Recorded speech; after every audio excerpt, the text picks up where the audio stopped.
Hello YouTube, Kevin here, and I want to show you a couple of pretty interesting finds.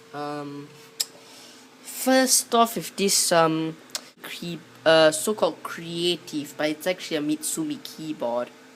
And it's actually, and I've realized that, and I believe on first impressions, I found that this is a Mitsumi model KFKEA4XA. And it just needs some cleaning. I also got a little matching PS2 port ball mouse. The keyboard is also a PS2 port keyboard, but this is actually the first ball mouse that I've owned in many years.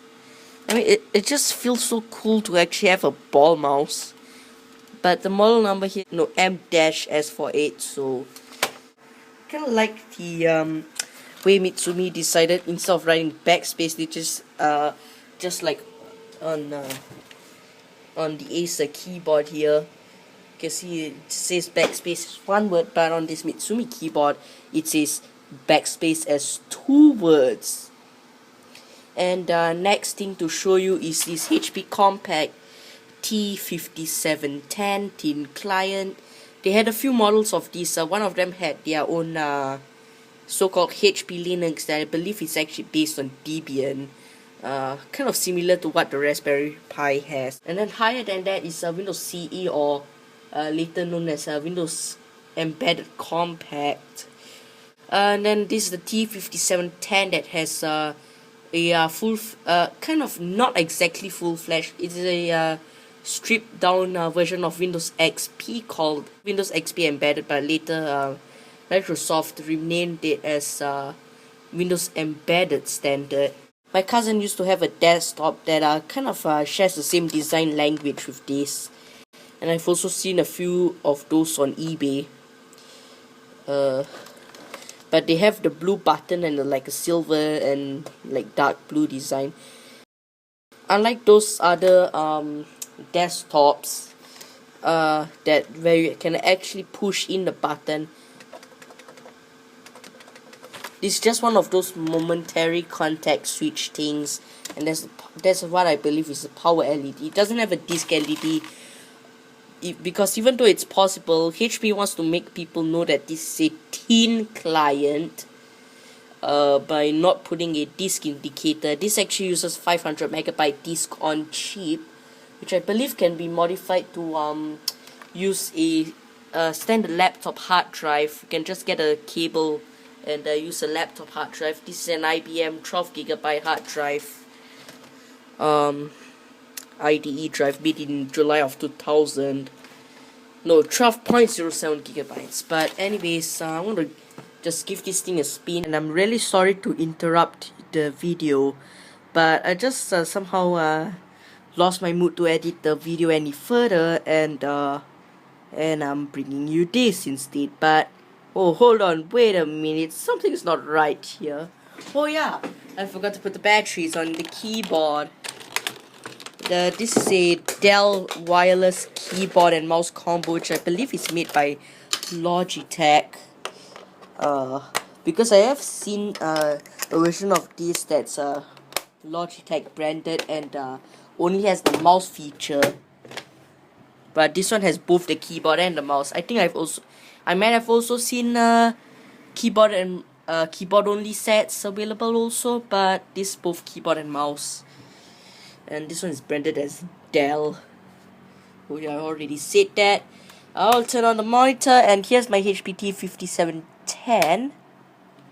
And I think I've turned on the computer, so you won't see the BIOS screen. You'll just go straight to Windows 98. See it? Yeah. I was supposed to turn on the monitor first, then the computer, but I turned on the computer first, so you didn't see the BIOS screen, but it was there. I just set the BIOS to actually have no delay, so you'll just flash for maybe like 1 or 2 seconds and then just boot up here. If the monitor backlight looks a bit yellowish, and that it has some dark spots. And also this is a F1503. The F screen size 03 series of monitors were actually included with the HP Pavilion T series, I believe. When I first got this monitor, I've forgotten what series it was, but yeah, it's a T series. Likewise, the VS series was included with the Pavilion A series.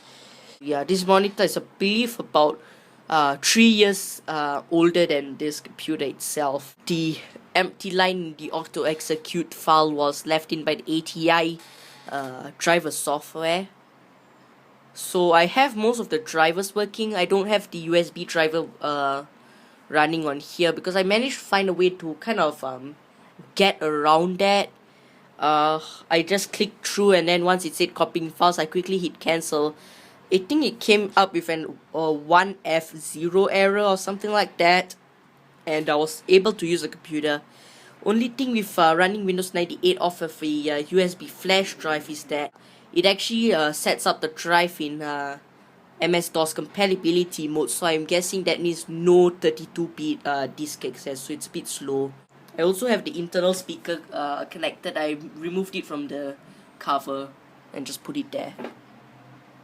I have sound and everything except USB working. I think USB and a few other things, I believe, but the mouse does work. Can't really see it, but the flash drive is pretty much at its maximum speed right now. Only bottleneck here is the speed of the flash drive, so I'm still waiting on my 44-pin IDE cable. I have an IBM Travel Star drive that I'm planning to use with this, but the flash drive is just to hold off until I actually receive it. The hard drive is 12GB and this is 8GB, so it's already enough for what I want to do with this. Again, I don't know if I said this in the original video or not, but the main reason why I got this because it was cheap, and I wanted to have like a computer to run old software on.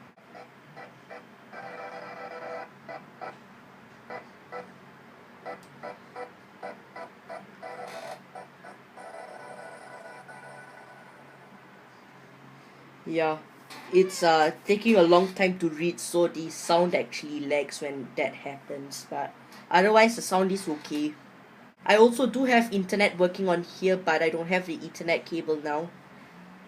I just really don't need to remember to go out and buy Ethernet cables.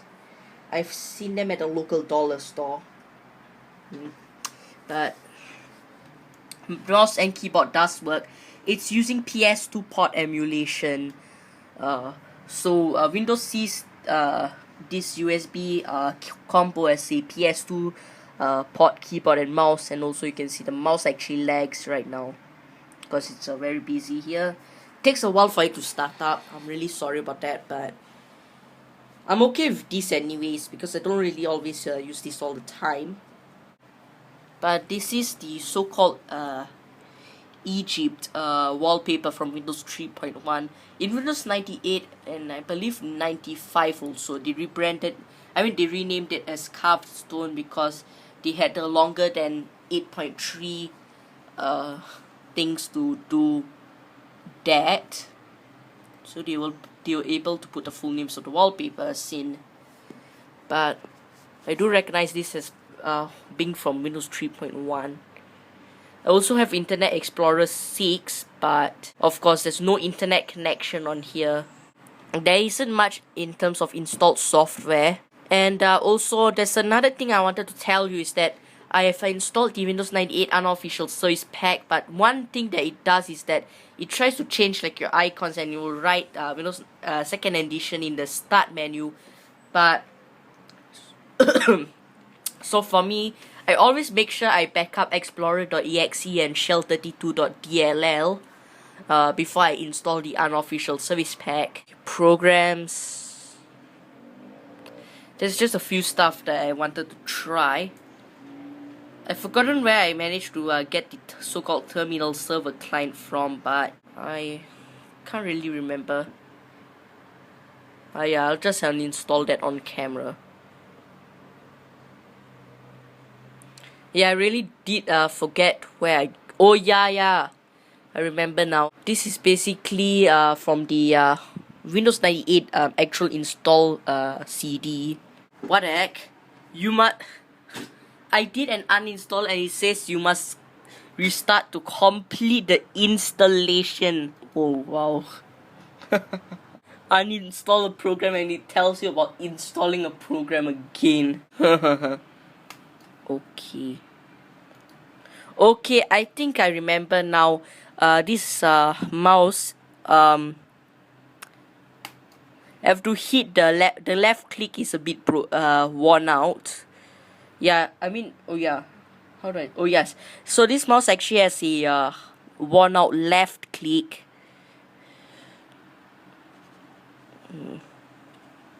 Yeah, Windows 98 Unofficial Service Pack also allows you to replace Notepad with Metapad. So not only do you have to backup Explorer.exe, shell32.dll, but you also have to backup Notepad.exe because it replaces it all. It does not like install extra things. It just replaces them. Oh well. Oh yeah. Microsoft Chat. I believe this is the comic style chat thing. I don't know whether I will put up a video of that, but a lot of these games I have accumulated from various sources online and in real life, but most of these are actually Windows 95 and 3.1 games that I have here, like same game. The title bar does not look properly on here. Again, this is made for Windows 3.1, so it'll actually the way it removes the border will look a bit better if you actually picture it with the Windows 3.1 like title bar. Yeah, it really beeps the PC speaker that hard. Oh wait, do the multimedia buttons on the keyboard work? No. Caps lock works. Calculator. So yeah, it does not work through the PS2 emulation, but if it's actually connected in if it's actually connected to USB, then it will actually work.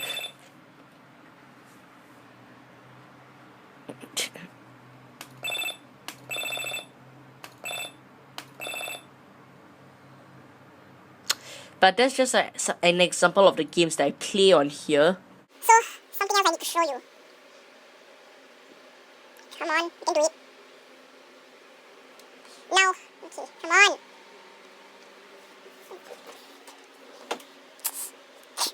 Okay. Oh, we have Clippy. Apparently this is my first time doing this here. Oh wow.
I know YouTube user Roadkick will watch this video and in his computer videos he always does this.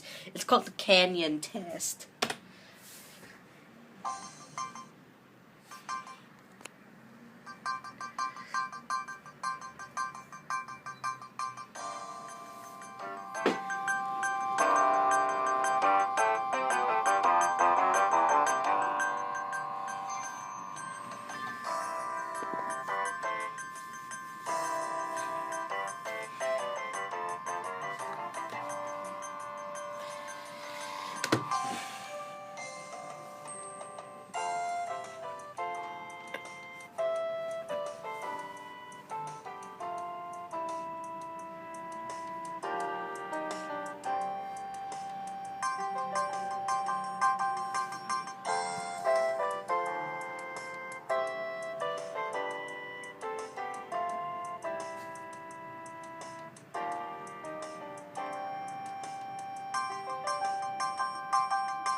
Okay, Roadkick, you may applause now, but at certain points it actually lags, but that's just because of the disk speed.